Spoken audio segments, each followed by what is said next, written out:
पुढची एक महत्त्वाची अपडेट समोर येते ती म्हणजे माजी मंत्री धनंजय मुंडे 30 सप्टेंबरपर्यंत सातपुडा सरकारी बंगला सोडण्याची शक्यता आहे. मुंडेंनी बंगला सोडण्याचं आश्वासन दिलेलं होतं. छगन भुजबळांच्या कार्यालयाला माहिती दिल्याची माहिती न्यूज 18 लोकमतला सूत्रांनी दिलेली आहे. मार्च महिन्यात धनंजय मुंडेंनी मंत्रिपदाचा राजीनामा दिला होता, परंतु त्यांनी सरकारी बंगल्याचा ताबा सोडलेला नव्हता. धनंजय मुंडेंनी बंगला सोडल्यानंतर तो मंत्री छगन भुजबळांना देण्यात येणार आहे. त्यामुळे मुंडेंनी बंगल्याचा ताबा सोडला नसल्यामुळे छगन भुजबळांना सरकारी निवासस्थानाची प्रतीक्षा करावी लागते. मंत्री असून सुद्धा भुजबळ यांना सरकारी निवासस्थानाची प्रतीक्षा करावी लागते.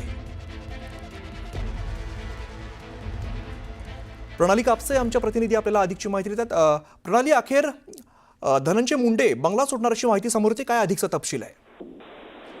आपल्याला माहिती आहे की धनंजय मुंडे यांचं मंत्रिपद गेल्यानंतर तब्बल 4 महिन्याहून अधिक कालावधी होतोय. ते सरकारी जो बंगला आहे त्या बंगल्याचा वापर करत आहे. त्या मध्यंतरी त्यावर आक्षेप सुद्धा घेण्यात आलेला होता, दंड सुद्धा ठोठावण्यात आलेला होता.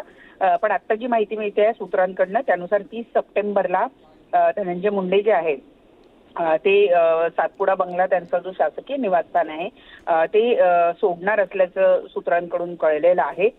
कारण आता छगन भुजबळ मंत्री झाल्यानंतर त्यांना मात्र कुठलेही निवासस्थान नाही, त्यामुळे लवकरच छगन भुजबळ हे सातपुडा बंगल्यावर जातील असं सुद्धा कळतंय. त्यामुळं आत्ताची जी माहिती मिळते सूत्रांकडनं त्यानुसार 30 सप्टेंबरला धनंजय मुंडे हे सातपुडा हा सरकारी बंगला सोडण्याची शक्यता वर्तवली जाते. प्रणाली, धन्यवाद या सगळ्या सविस्तर माहितीसाठी.